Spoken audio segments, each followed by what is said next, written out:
I'm sure we have lots of questions. May I ask one question? Yes, please. This is to Dr. Om Ganda. Do you see bempedoic acid replacing statins in the future? Bempedoic acid? Yeah. I don't think that we can say that at this point, because all said and done, statins have the best record, right? They are now cheap. 6 out of the 7 statins are generic, so cost is not an issue. They have stood the test of time. And in fact, we have 20, 30-year follow-up data from some of the statin studies that have shown that they have a long-term safety. And I think obviously you cannot dismiss that. So I don't think that they will be replacing statins anytime soon.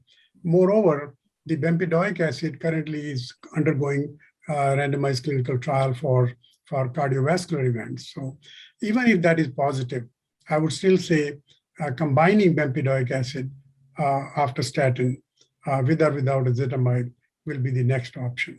But of course, in selected cases, when the LDL is quite high, PCSK9 will still be overall a better approach in efficacy than bempedoic acid. Thank you, sir. If I can ask you one very tricky question, which was bothering all of us, about reduction of LDL cholesterol to a level that, in fact, there was a couple of articles that if you chase cholesterol too badly, there are problems with cognitive functions. And in fact, there were, crimes against self, suicides, and crime against society, homicides. The actually incidence of these crimes increased as the cholesterol came down. In fact, that was a very high criticism. So I don't know what is your take on that, because we are really afraid because of cognitive functions are quite dependent on your cholesterol level. Right. So your question is, something that has been going on for a very, very long time. You would recall that even before statins came out, when we used to use these bile acid exchange resins, and we used to use high-dose niacin, this question came up, and some of the epidemiological not well-controlled data, because very difficult to control for everything, this question was raised. And there was a marginal increase in some of the observational studies, but none of that panned out in the randomized control trials, starting with statins. Look at the heart protection study, which was a huge study with simvastatin in UK, which started changing the whole conception about the lower LDL cholesterol. So go after the risk, not the level. So I think that started the whole story. And none of these randomized control trials, we have found any evidence of that. And I mentioned that particularly the avilocumab study, the 4-year trial, 27,000 patients, they made a lot of effort. Actually, it's a separate study called Ebbinghaus study, also published in New England Journal soon at the same time after the trial came out, where they looked at major batteries of neurocognitive tests. But you can argue, and I have no answer for that actually those studies were 2-year-old. They lasted only 2.5 years. So do we need longer time? So that is actually currently being done. Some of these patients are being followed because we need long-term data. And of course, the mean age in these studies was in the 60s, which is actually, somewhat reassuring. But we need to do a separate study in older people, because people are living longer, and neurocognitive defects are more likely to happen in older people. So I would like to see a study where people above the age of 65 to begin with are recruited and then followed for at least 5 years. Fairly large number is needed to make that point. So I think even though overall this point is still an open point in older people, but I think we're getting more and more evidence of the lack of toxicity from neurocognitive point of view. The other point I think your question brings up, how much cholesterol do we really need? Okay, I'm not saying that everybody should be going down to 30 or even 40. And I know that in India, people have tried to come up with their own guidelines recently. And they said we should go even below 50 or even below 40, which I think is probably a little bit unnecessary at this point. Think about people with familial hypocholesterolemia or familial hypobeta lipoproteinemia. These are families where naturally they have LDL cholesterol under 30 all their life. They have no problem in hormone synthesis, bile acid, gonadal steroids, or any other, corticosteroids, for example. So we don't need that much cholesterol around to do some of the essential function. And they don't have any neurocognitive problems that's been looked at. But again, those are very small number of people who are born with very low LDL cholesterol. Okay, that's the only example where you can think about the rare syndrome of hypobeta lipoproteinemia with LDL cholesterol below 30. Thank you very much, sir. Older people, better study of neurocognitive function is clearly needed and will be forthcoming. Because even Alzheimer's disease is now considered as type 3 diabetes. Yeah. In fact, right. We have so much of data on Alzheimer's disease, although we don't have many cases of Alzheimer's disease. You are absolutely right that the risk of Alzheimer's is increased in diabetes, and the risk of diabetes is increased in people with Alzheimer's. So it works both ways. And it's not just the APO3 that is associated with Alzheimer's. Thank you, sir. Welcome. Archana, there are some questions in the chat for Dr. Mandeep. Yes. Yeah. Right. Dr. Guillermo has asked a question that weight loss with low calorie diet is effective in burning liver fat. Does TZTs and weight loss diet may be as effective as a combo of GLP-1 and TZT? To Mandeep, sir. Yeah, that's an excellent question. So, certainly very low caloric diets have been shown with weight loss to really dramatically reduce liver fat. And so then the question comes, can you combine TZDs with a weight loss diet and get the same result as a GLP-1 and plus a TZD? So, it takes me back to when TZDs came out, and so one of the hypotheses was that the way TZDs work is by enhancing adipocyte differentiation. So weight gain has to be a part and parcel of TZD therapy. And then a study came out where they showed that you can ameliorate the weight gain with TZDs by doing a very low caloric diet or a low caloric diet. The issue here is long-term. The management of NASH is long-term. And long-term, these low-caloric diets may not have a sustaining effect. It's hard to sustain them, right? And then the second issue here is, okay, GLP-1s plus TZDs, after all, are we just getting the effect of weight loss, appetite reduction, and a TZD? So my answer there is, you're probably getting more than that. I agree with Guillermo that this is a study that needs to be done, but certainly, as I showed you, the data with GLP-1s, you're probably also getting a direct effect on hepatic fat oxidation, independent of weight loss and independent of reduction in appetite. And that may be the key here in terms of getting additional benefit or being more effective than TZD plus weight loss. But that's an important study to conduct, I think, Guillermo, to really answer the question, are the effects of GLP-1 beyond just weight reduction and appetite reduction? That could be a very good study to do. And the other question, impressive pilot data combining GLP-1 plus TZD. Are you aware of any long-term studies using this combination? As I said, I'm not aware of even a single study combining pioglitazone with GLP-1 right now. So the only data we have is from our so-called pilot study combining exenatide with pioglitazone. That's good answer. Yeah. May I ask a question?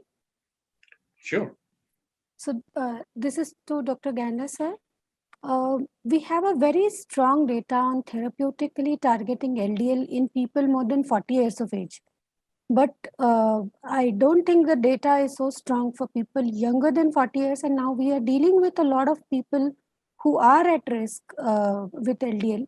So is the recommendation or guidelines similar to people who are younger than 40 years? Not those who are with FH, but definitely we have, I think we are better, we're more confident in them, but in otherwise people less than Right. 40 years Yeah. of age?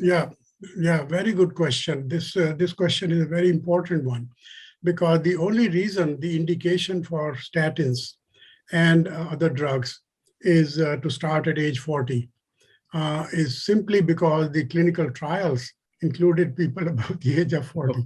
It doesn't make any sense, because atherosclerosis actually begins in childhood. And, so the biology of atherosclerosis is much more better understood, let's say, than the whole issue of the age at which to start statin. So we were lamenting about that, and we knew that that was not the right thing to do, to wait until age 40. Speaking of diabetes, actually, both type 1 and type 2, in fact, younger people, and there's a lot of good evidence now from Scandinavia, from other long-term observational studies, that younger people, even if you adjust for the age and duration of diabetes and other risk factors, they have a greater atherosclerotic burden. The younger you are, the greater the burden. And some of these may have to do with, adolescents and school children smoking and whatever, but you can never adjust for all those things. But thankfully now, starting in the 2019 AHA guidelines, and now also endorsed by the ADA and European guidelines, it has been clearly stated that people below the age of 40 can be started on statin if they have type 1 diabetes for 20 years or longer and other risk factors, or type 2 diabetes who have diabetes of 10 years or longer with multiple risk factors. So what does that tell you? If you develop type 1 diabetes at age 12 or 10, you have to be 30-year-old. That's not much better. And not everybody gets diabetes at age 10. Some get at age 20. So that again brings you to age 40. So again, I think it's a slow progress, because there's never been a good study in the younger age group, and that needs to be done. But even type 2 diabetes, people are getting type 2 diabetes at younger and younger age, as you know, in India, everywhere in the world. Look at our populations here. Mandeep, I'm sure, mentioned, and Dr. Guillermo may have mentioned that, we have so many Latinos and African Americans, and data is a lot of data from Mexican American studies where diabetes occurs at such a young age, type 2. So they are at risk. So I would say, if you have multiple risk factors, including, don't forget, early CKD, just albuminuria. You don't have to have drop in the GFR, because there's plenty of evidence that microalbuminuria is a risk marker for cardiovascular disease. And not everybody with microalbuminuria goes on to develop kidney disease. So I think those are the kind of criteria one should think about. The other side of the coin is also true, that the guidelines say age 40 to 70, simply because those people above the age of 70 were not included. And I'm a very big fan of treating people who are older if there's a good reason to do that. Okay, so I'm not as young as I used to be. So you can imagine my interest in that field. So again, is there a clinical trial above the age of 70? None. There's no trial. But there are two large trials currently in progress. One is called the STARI study, which has been underway for 2 or 3 years. We should be getting the results soon. They're only including people above the age of 70, I believe, and following them for about 8 to 10 years. And the endpoint is not cardiovascular events necessarily. They are watching cardiovascular events. The main endpoint is cardiovascular or total mortality and cognitive function in these people. So going back to Dr. Baraska's question, the second study actually that's being done in the older people is actually started by the NIH just about a year ago. So it'll take several years to complete that. But we need both of those studies for older people.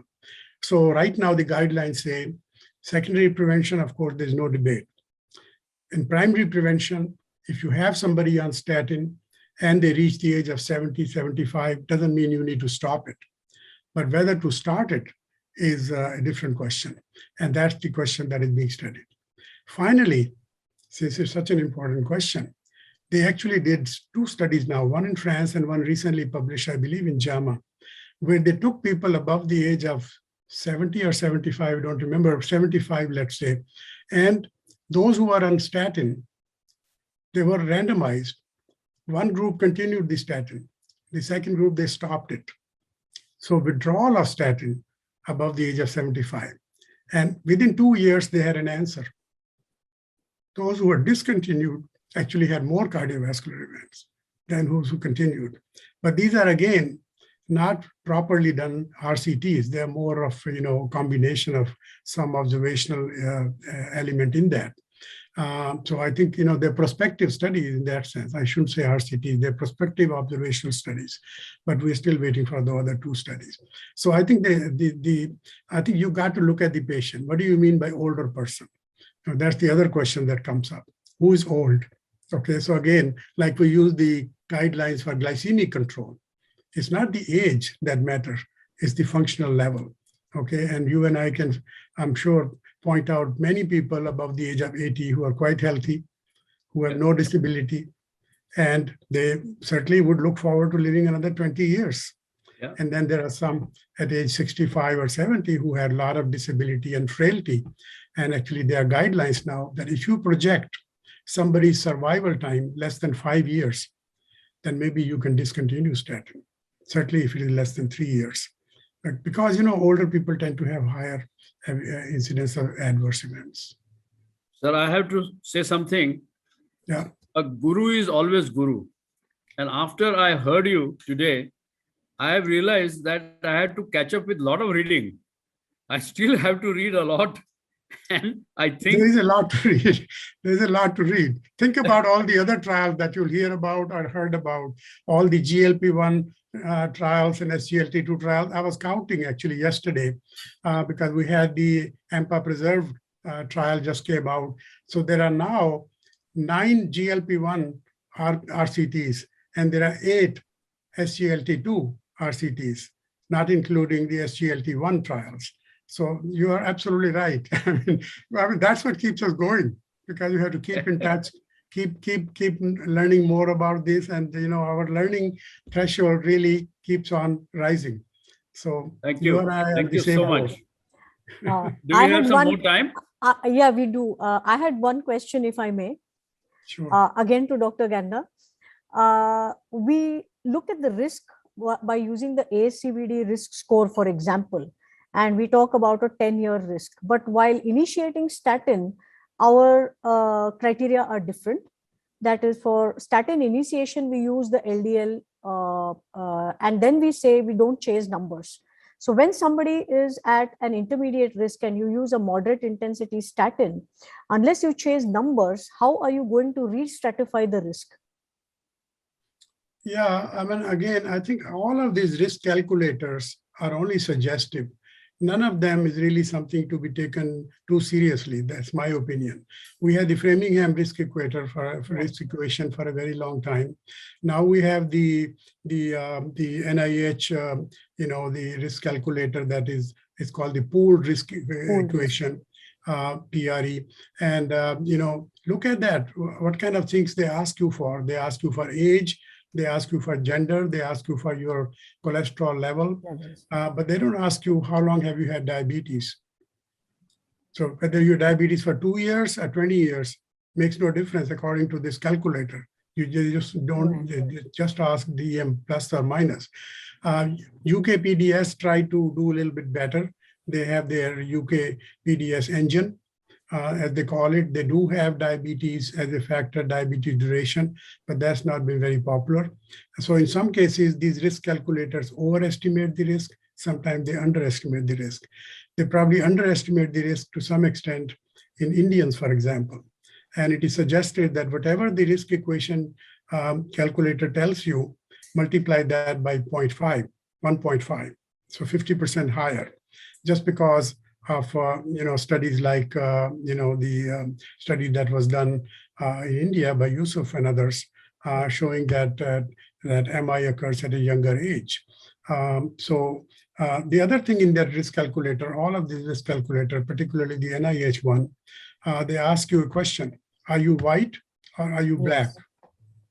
So if you are not black, you are all white, according to this risk calculator. So I mean, that makes no sense. So we need to develop better risk equations and populations. The huge population in South Asia, the huge population in Mexican or Latin American people, for example. There are no such calculators. So I think these calculators are suggestive. And the final thing is that if you have a person, let's say a younger person, and you are kind of confused because the risk equation tells you that risk is, let's say, 7% or 10% in the next 10 years for primary prevention. And so you're stuck. The only recommendation then is, if you really want to be sure, do a coronary calcium score. Now, I don't know how frequently you guys are doing it. Even we are not doing it very often, particularly in people with diabetes. This is for primary prevention in non-diabetics. And how does it help you? If the calcium score is 0, then you can wait, do another score 2 or 3 years later. But if it's anything above 0, you got to start statin. Okay, so I think that's a useful, there are studies that have been done that you can reassign the risk by adding the coronary calcium score. And I wish that this will become a commonplace. Right now it's not covered, so we don't do it routinely, particularly in people with diabetes. But even in people with diabetes, coronary calcium score does make a difference in the absolute risk, and you can reclassify based on that. I think there was another question I just saw come up on the chat box. Was it Guillermo or somebody else? It was about pre-diabetes, I think. Yes. What's the question? Can you read it for me? I can't see it. Yes. Pre-diabetes is not included in risk calculations. Why? Should we consider pre-diabetes as similar risk factor as a diagnosis of diabetes? Yeah, another good question. It is not included. It depends on how you define pre-diabetes. And I'm sure that you can show me people who are labeled as pre-diabetes but actually have diabetes. That's a separate question. Because just looking at fasting blood sugar or A1C as the guidelines, even from ADA recommend, you can miss some people with diabetes. You don't do glucose tolerance test anymore. And in older people and in Asians, 2-hour postprandial may be already in diabetes range than other populations. So I take pre-diabetes seriously, and there's data now from pre-diabetes populations followed over a long period of time that the risk is not as high as people with type 2 diabetes, but certainly higher than people without pre-diabetes. Even non-diabetic hypertensive people are included in pre-diabetic. A purely hypertensive patient with a normal blood sugar is also now considered as a pre-diabetic. Yeah, I think particularly if their triglycerides are high, I would say. So I use the triglyceride as a marker of insulin resistance in such people. I think I will watch them more frequently.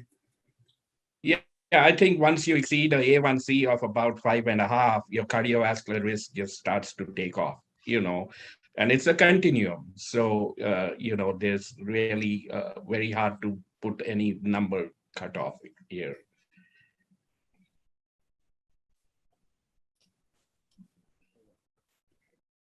Yeah. Nita? Yes, sir. Can we say goodbye?